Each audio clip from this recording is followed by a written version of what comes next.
Nasogastric intubation एक चिकित्सा प्रक्रिया मतलब मेडिकल प्रोसेस है जिसमें एक प्लास्टिक ट्यूब मतलब नासोगैस्ट्रिक ट्यूब या एनजी ट्यूब को नाक के माध्यम से गले के पिछले हिस्से में और पेट के नीचे डाला जाता है। ओरोगैस्ट्रिक इंट्यूबेशन एक समान प्रक्रिया है जिसमें मुंह के माध्यम से एक प्लास्टिक ट्यूब यानी ओरोगैस्ट्रिक ट्यूब को डाला जाता है। अब्राहम लुई लेविन ने एनजी ट्यूब का आविष्कार किया था। नासोगैस्ट्रिक ट्यूब को कॉमनवेल्थ देशों में राइल्स ट्यूब के नाम से भी जाना जाता है।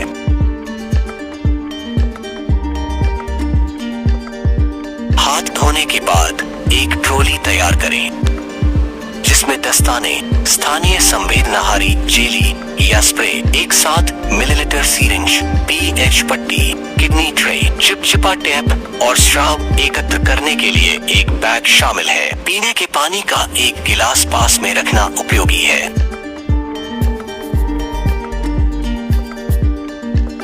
एनजी ट्यूब डालने के लिए सबसे पहले आपको पेशेंट की सही पोजीशन बनानी पड़ेगी। अगर संभव हो तो पेशेंट की high Fowler with head forward position बनाएं, मतलब थोड़ा बिठाएं और गर्दन को नीचे की ओर थोड़ा झुका लें। कई मरीजों में जैसे कि ट्रोमा पेशेंट होते हैं, मतलब एक्सीडेंटल पेशेंट्स, उनमें सही पोजीशन करना मुश्किल होता है,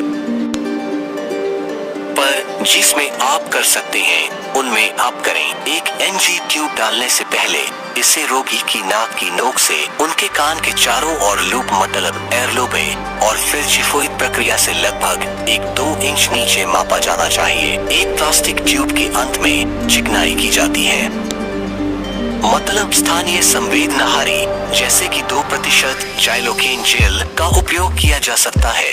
इसके अलावा नाक वैसोकॉन्स्ट्रिक्टर यानी नेजल वैसोकॉन्स्ट्रिक्टर और या संवेदनाहारी स्प्रे यानी सुनकर में वली स्प्रे को डालने से पहले लगाया जा सकता है। और याद रखें, आप इसमें ऑयल सॉल्युबल जेली का इस्तेमाल ना करें, नहीं तो पेशेंट को केमिकल निमोनिया हो सकता है और रोगी के पूर्व काल मतलब एंटीरियर नरेस में से एक में डाला जाता है। 2.0 मिलीग्राम आईवी मिडाजोलम मतलब वेनमी 2.0 mg नींद का इंजेक्शन के साथ उपचार रोगी के तनाव को बहुत कम पड़ता है। ट्यूब को सीधे रोगी के पीछे की ओर निर्देशित किया जाना चाहिए क्योंकि यह नाक गुहा के माध्यम से और गले में नीचे जाती है। जब ट्यूब ओरोफ्रिनिक्स मतलब आयरोफ्रिनिक्स में प्रवेश करती है और पीछे की गर्दनी दीवार से नीचे मतलब पोस्टीरियर फेरेंजियल वॉल की ओर खिसकती है तो रोगी चुप हो सकता है। इस स्थिति में यदि रोगी जाग रहा है और सतर्क है तो उसे निगलने की नकल करने के लिए कहा जाता है या एक स्ट्रो मतलब खोदी पाइप के माध्यम से घुटने मतलब घुट भरने के लिए कुछ पानी दिया जाता है। और ट्यूब को तब भी डाला जाता है जब रोगी निगलता है। याद रखें, अगर पेशेंट रेस्पिरेटरी डिस्ट्रेस में है, यूं कहें वह शिक रहा है या खांस रहा है या उसे कोई और प्रॉब्लम आ रही है तो अपनी ट्यूब बाहर निकाल ले और मरीज के नॉर्मल होने के बाद फिर से ट्राई करें। अगर ऐसा नहीं है तो अपनी प्रक्रिया जारी रखें। एक बार जब ट्यूब गर्दनी से निकलकर अन्न प्रणाली में प्रवेश कर जाती है तो इसे आसानी से पेट में डाला जाता है। इसके बाद ट्यूब को हिलने से रोकने के लिए सुरक्षित किया जाना चाहिए। एनजी प्लेसमेंट सुरक्षित करने के कई तरीके हैं। एक विधि और कम से कम आक्रामक टेप है। टैप को एनजी ट्यूब के चारों ओर रोगी की नाक पर रखा जाता है और उसे विस्थापित होने से रोकने के लिए लपेटा जाता है।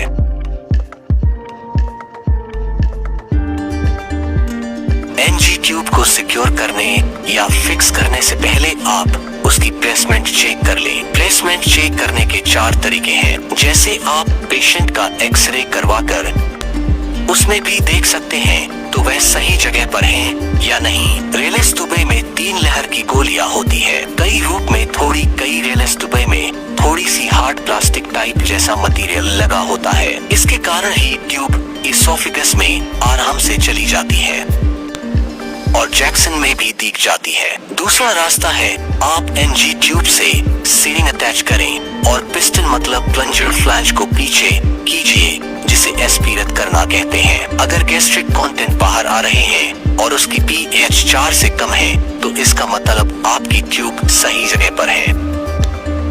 तीसरा रास्ता है, आप कटोरी में पानी लें और एनजी ट्यूब को उसमें छोड़ें। अगर उसमें से बुलबुले मतलब बबल्स आ रहे हैं तो इसका मतलब आपकी ट्यूब सही जगह पर नहीं है, वह ट्रक के मतलब सांस वाली नली में है, तो आप उसे बाहर निकाल ले और फिर से ट्राई करें। और चौथा रास्ता है, आप सिरिंज से 10 मिलीलीटर एयर यानी हवा डालें और स्टेथोस्कोप से या अपनी फिंगर्स को स्टमक वाली जगह रखकर सिरिंज एयर पंप करें। अगर वुश जैसी आवाज आ रही है तो आपकी ट्यूब सही जगह पर है, अगर ऐसा नहीं है तो आपको निकाल कर दोबारा डालनी पड़ेगी।